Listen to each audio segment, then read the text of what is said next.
ভাসানী শুধু বাংলাদেশ নয়, পুরো উপমহাদেশের একজন অনন্য রাজনৈতিক পুরুষ ছিলেন।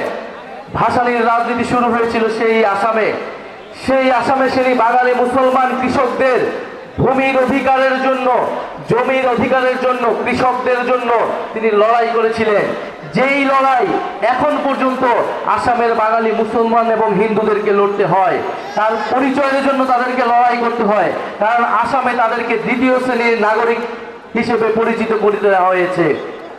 ফলে মাওলানা ভাসানী যেই লড়াই শুরু করেছিলেন আসামে, যেই লড়াই শুরু করেছিলেন এই টাঙ্গাইলে, যেই লড়াই শুরু করেছিলেন এই পূর্ববঙ্গে, সেই লড়াই কিন্তু আজও প্রাসঙ্গিক। মাওলানা ভাসানী প্রথম ব্যক্তি যিনি পাকিস্তানি শাসক গোষ্ঠীদের বিদায় ঘোষণা করেছিলেন কাকমারি সম্মেলনের মাধ্যমে। তিনি প্রথম রাজনৈতিক ব্যক্তি যিনি বুঝেছিলেন পাকিস্তানি শাসক গোষ্ঠীর সাথে আমাদের থাকা সম্ভব নয়।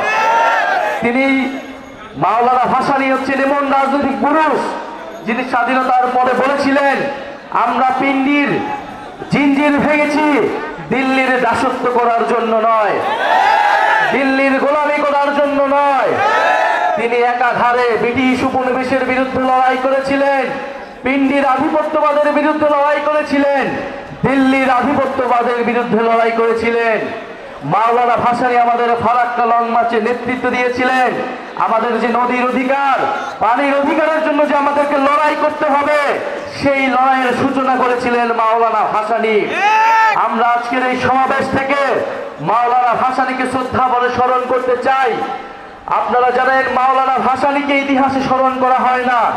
সাজিদ আলম বলেছেন, শেরে বাংলা ফজলুল হক মাওলানা ভাসানীর মতো মহান রাজনৈতিক পুরুষ যারা এই বাংলাদেশের স্থপতি, তাদেরকে দিয়ে এই বাংলাদেশের জাতির পিতা শুধু একজন ব্যক্তিকে ঘোষণা করা হয়েছে, একজন ব্যক্তিকে পূজা করা হয়েছে গত 54 বছর ধরে।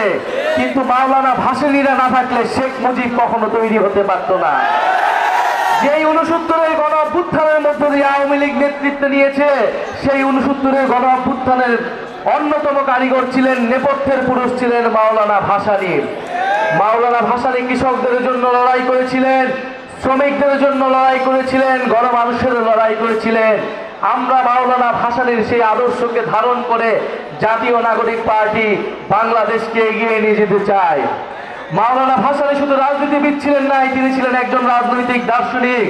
তিনি রবুবিয়তের কথা বলেছিলেন, দায়িত্বের রাজনীতির কথা বলেছিলেন, যে আমাদেরকে দায়িত্ব নিতে হবে, আমাদের প্রাণ প্রকৃতির সমাজ এবং আমাদের আশেপাশের মানুষের দায়িত্ব নিতে হবে। সেই দায়িত্ব এবং দরদের ভিত্তিতে নতুন সমাজ, নতুন দেশ গড়তে হবে।